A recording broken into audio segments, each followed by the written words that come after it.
ولو قلت يشركنا لكان أفضل لك، وقلت بالدجى بالضحى ولو قلت بالدجى لكان أفضل، وقلت أسيافنا ولو قلت سيوفنا لكان الجمع أكثر، وقلت يقطرنا في شعر يقطرنا ولو قلت يسرنا لكان أفضل وأحسن. ما شاء الله ما أحسن كلامك. وأنت أتوجه إليك أعجبني كلامك، ولكن للأسف كنت على غير صواب، فإنه لم يعجبني شيء من أشعارك سوى لهم العلم. ماذا تفعل؟ فلا كثير أي ألا من الدرجات، فخذ وكل ولا تخشى تزداد عقلك. ما شاء الله ما أحسن كلامك. أما الآن أتوجه إلى الأعشى.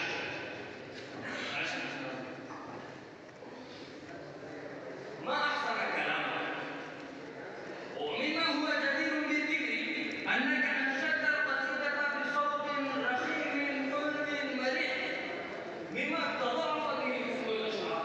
جزاك الله. فكان يتخيل لي أني أرى ذلك المنظر البهاج غير العين، فهذا الأمر غلب على نفسي واستولى على قلبي حتى دفعني إلى الإصغاء والعناية،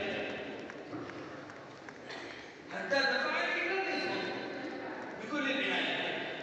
فأمر أنا نفسيا بهذا الحادث الساء أبدا،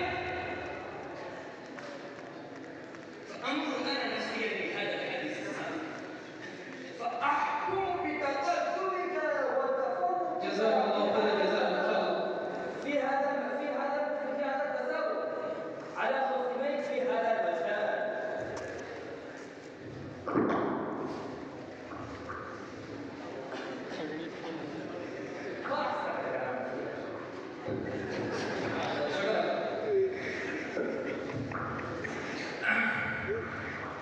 أيها الناس، أخيرا أشكركم جزيل الشكر على حسن استماعكم والمكالمة والمحادثة وتهنئتي وتبريكاتي لكل من أدنى له حظ في نظم عقد هذه الحفلة، فإنهم لم يأمنوا جهدا ولم يبذلوا شيئا في تحسين هذا البرنامج، وقد انتهى البرنامج ب100% ناجحا، فشكرا لكم من أعماق القلب.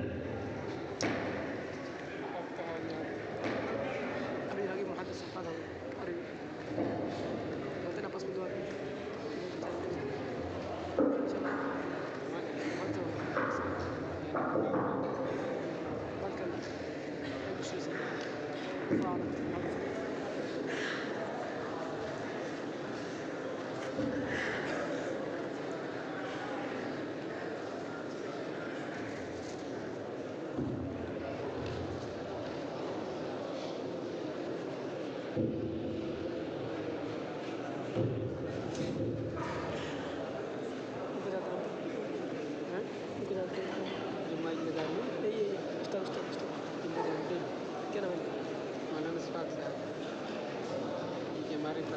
أيها الحضور